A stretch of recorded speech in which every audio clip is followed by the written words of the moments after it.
நண்பர்களே, பரமான வணக்கங்கள். நேற்று இந்த ஓவிய காட்சியினுடைய கட்டமைப்போடு என்னுடைய பயணத்துக்கு போகிறேன். நான் முதல் முறையாக இந்தியா டுடே பார்த்துட்டு அது அந்த இலக்கிய மலரில் வரக்கூடிய ஒரு ஓவியத்தை பார்த்துட்டு ரொம்ப கோபமாயிட்டேன். என்னடா இதை ஒரு ஓவியம் வரைஞ்சி வச்சுக்கிறானே, ஓவியம் குறித்தான் புரிதல் இல்லாத பொருள், நவீன மாடலாக இன்னும் தெரியாத காலம், என்னடா இதை ஒரு ஓவியம் வரைஞ்சிருக்கிறாங்க அப்படின்ட்டு இந்தியா டுடே ஆசிரியருக்கு ஃபோன் செய்து இதை வரைஞ்சது யாரு அப்படின்னு கேட்டு அவருடைய ஃபோன் நம்பரை வாங்கி அந்த நபரை போய் நேராக போய் அந்த ஓவியருக்கு நேராக போய் சந்திச்சு இதெல்லாம் ஒரு ஓவியமா அப்படின்னு கேட்டாங்க.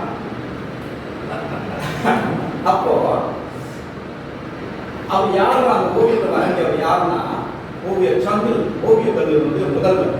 அவர் தான் நான் சந்திச்சிருக்கேன். இதெல்லாம் ஒரு ஓவியமான்னு கேட்கப்போ அப்போ அவரு இந்த கவிதை வாசி உன் பேர் என்ன அமுதம் சொல்லியார். இந்த கவிதையை வாசினார். அந்த கவிதை ஞானபுத்தம் கேட்கறது. இந்த கவிதை என்ன சொல்லுது சொல்லு அப்படின்னா நான் அந்த கவிதை கொடுத்து விளக்கம் சொல்லிக்கிறேன்.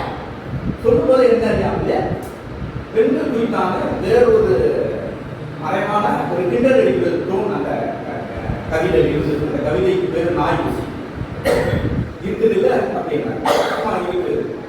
இந்த கிண்டல் அடிக்கிற கவிதைக்கு நான் எப்படி நல்லா படம் போட முடியும் அப்படின்னா அவர் வரைஞ்ச படம் ஒரு பக்கம் ஞானபுத்தனுடைய கவிதை, இன்னொரு பக்கம் அவருடைய ஓவியம்.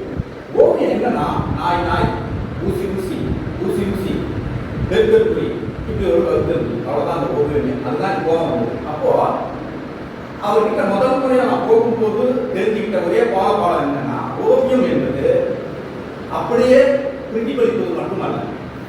ஓவியம் என்பது பிரதிபலிப்பது மட்டுமல்ல, எதிர்களை ஆற்றுவதும் கூட.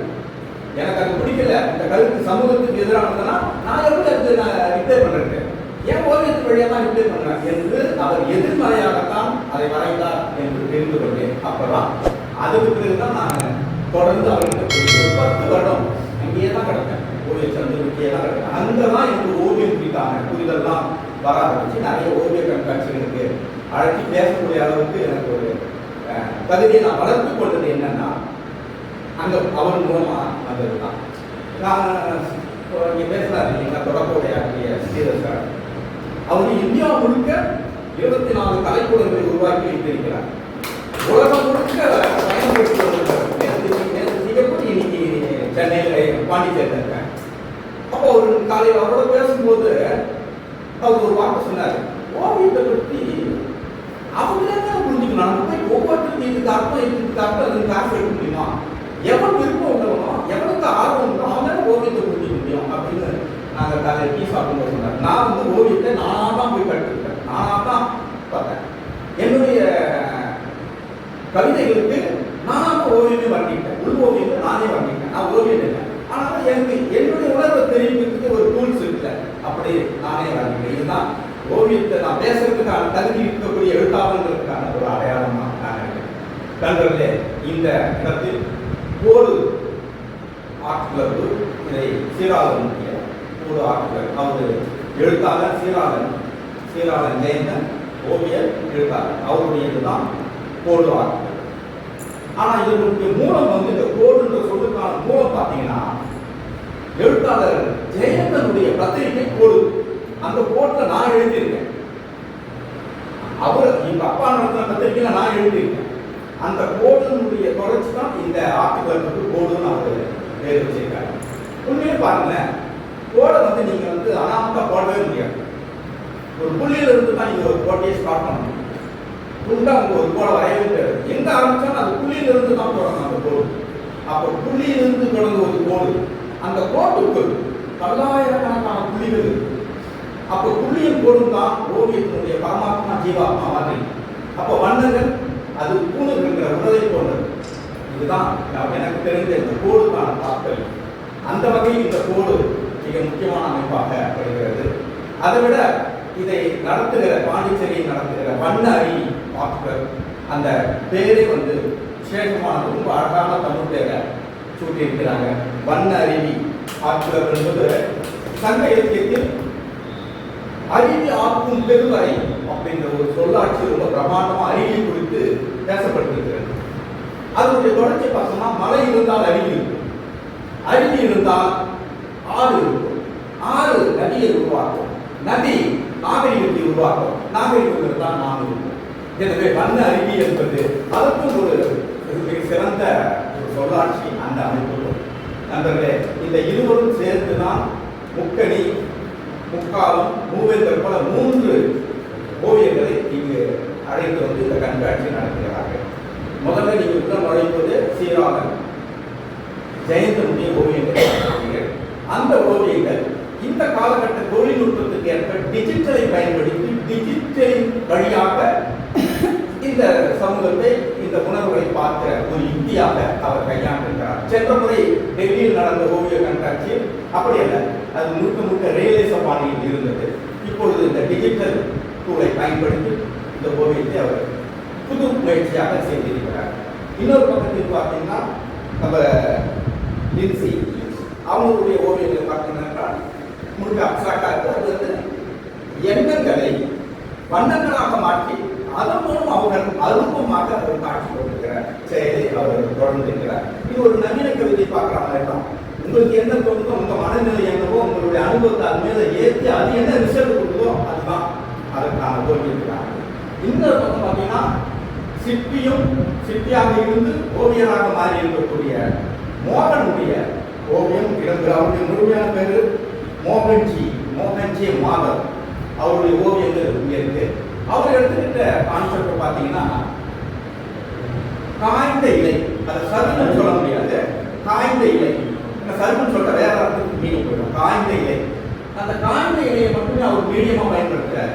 அப்போ அந்த காய்ந்த இலை தன்னுடைய கடந்த காலத்தை தக்க வைத்திருக்கிறது, தன்னுடைய நினைவுகளை காய்ந்த இலை வைத்திருக்கிறது, காலத்தையும் சேர்த்து அந்த இலை வைத்திருக்கிறது. அப்போ ஒரு காய்ந்த இலை காலத்தையும் நினைவையும் சேர்த்து வைத்திருக்கிற காரணத்தினால் தன்னுடைய ஓவியத்துக்கு, தன்னுடைய நினைவுகளுக்கு அந்த காய்ந்த இலையை அவர் பயன்படுத்தி இருக்கிறார் வெவ்வேறு விதமாக. ஆக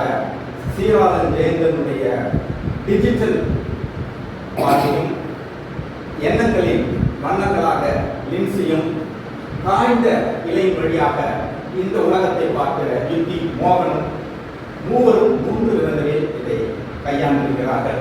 எனவே எனக்கு தெரிந்து ஓவியத்தின் குறித்தும் நான் ஓவியத்தின் வழியாக வந்தது குறித்தும் என்னுடைய அனுபவம். அதனால தான் சீராளன் நட்பின் அடிப்படையில் என்ன ஓவிய கண்காட்சி இது மாதிரி சென்னையில் நடக்கும் ஓவிய கண்காட்சிக்கு நான் கூப்பிடுவாங்க. ஏன்னா ஓவியம் குறித்து சும்மா வளர மாட்டேன். எனக்கு கொஞ்சம் அடிப்படை ஓவியம் குறித்து புரிதல் இருக்கிறதுக்காக பேசுகிறேன். சரி, இப்படியான புரிதல் இருந்து வேற என்னதான் நீ செஞ்ச அப்படின்னா 14 வருடங்கள் நான் தலைமை துணை ஆசிரியராக கல்வியில் இருக்கிறேன். அப்பொழுது நான் செய்த முதல் காரியம் சிறுகதைக்கு ஓவியம். ஒரு சிறுகதை வரைஞ்சி காலில் மஞ்சள் புடவை காற்றில் அசைய அவள் அமர்ந்திருக்க சுந்தர் காரை ஓட்டி கொண்டு போயிருந்தான் அப்படின்னா அது ஒரு ஓவியம் அனுப்புவாங்க. அதே காரு மஞ்சள் சாரி தொப்பு தெரியும் காத்துல படத்துல இருந்துட்டு அது ஓவியமா போடுவோம். நான் போன முதல் காரியம் அந்த மாதிரி ஓவியத்தை ஸ்டாப் பண்ணிருக்கான். கட்டியம் அப்சாக்கா இருந்தாலும் சரி, சர்வீசமா இருந்தாலும் சரி, இந்த கதை என்னுடைய அடிப்படை ஜீவன் என்னவோ அது வரைதான் நீ ஓவியத்தை இந்த தொப்புல தெரியுது, இந்த காத்துல மஞ்சள் ட்ரெஸ்னா உடனே மஞ்சள் வரைவான் பாருங்க. அந்த ஓவியத்தெல்லாம் நிறுத்திட்டு மாடர்ன் ஆர்ட்ல வந்து ஒவ்வொரு கதைக்கும் போட ஆரம்பிச்சேன். அப்போ எதிர்ப்பு அதிகம் வந்துட்டு சார் ஜனங்களுக்கு புரியாது சார் மாடர்ன் ஆர்ட்னா அப்படின்னு புரிய வைக்கணும், தெரிய வைக்கணும். அப்படியே இருந்தா இருக்குன்னா ஆகுது அப்படின்னு கதைகளுக்கும் ஓவியங்களுக்கும் நான் போன அந்த 14 வருஷமும் மாடர்ன் ஆர்ட் தான் என்னுடைய முயற்சியை உள்ள வச்சேன். நான் போய் பொறுப்பேற்றுக்கிட்ட பிறகு அந்த தீபாவளி மலர் முழுக்க தனியாக 10 புத்தகங்கள் மாடர்ன் ஆர்ட்டுக்காகவே ஒதுக்கினேன். இதெல்லாம் இந்த புரிதலின் பொருட்டு இதழியில் நான் செய்த விஷயங்கள். எனவே இந்த நிகழ்ச்சியும் இவர் சார் சொன்னதில்ல போயிட்டே இருக்கணும், முயற்சி பண்ணிக்கிட்டே இருக்கணும், சோர்ந்துட கூடாதுன்னு. அந்த வகையில் தான் இது வந்து ஒரு ஃபேஷன். இது வந்து நம்முடைய கலாச்சார பண்பாட்டை வெவ்வேறு ரூபங்களில் அடுத்த சந்ததிக்கு கடத்துகிற யுக்தி. எனவே நீங்கள் ஓவியத்தோடு சேர்ந்து சமூக பணியும் ஆற்றுகிறீர்கள் உங்களுக்கு தெரியாமலே அல்லது தெரியுது. இப்படியான ஒரு நிகழ்வுக்கு என்னை அழைத்து வந்த சீராளன் ஜெயந்தன் அவர்களுக்கு என்னுடைய மனப்பூர்வமான நன்றிகளும் வாழ்த்துக்களும். நீங்கள் தொடர்ந்து இம்மாதிரியான கண்காட்சியில் வெற்றி பெற வேண்டும் என்பதும் இதை மக்களிடத்தில் போகக்கூடிய அளவுக்கு செய்தியை கடத்த வேண்டும் என்பதும் என்னுடைய வேண்டுகோளாக ரொம்ப மகிழ்வான இந்த தருணத்தை எங்களுடைய நான் நீங்கள் சென்னைக்கு வர முடியும். யோகா விருது வாங்கிய எழுத்தாளர் மனிஷ் வந்திருக்கிறார்கள். அவங்க வந்து யோகபிரகாஷ் விருது வாங்கணும். எவ்வளவு சாதாரண சர்வசாதாரணமாக நான் சொல்லிடுறேன். மனுஷன் நான் இந்த நிகழ்ச்சிக்கு வரேன் அப்படின்னு அவங்க கிளம்பி வந்தாங்க. வாய்ப்பான மனுஷன் நானும் சதுரகிரிக்கு 4 மணி நேரம் நடந்து திருப்பி 4 வருடம் நடந்து வந்த காலகட்டம்லாம் அப்படி. நான் ஒரு சிவபக்தன், அம்மையும் கொஞ்சம் சிவ பக்தி உள்ளார். எனவே அந்த மாதிரியான ஒரு இலக்கிய கூட்டத்துக்கு இந்த ஓவிய கண்காட்சிக்கு மனுஷன் வந்திருப்பதை மகிழ்ச்சியோடு நான் இடத்திலே பரிமாறிக்கொள்கிறேன். நன்றி நண்பர்கள்.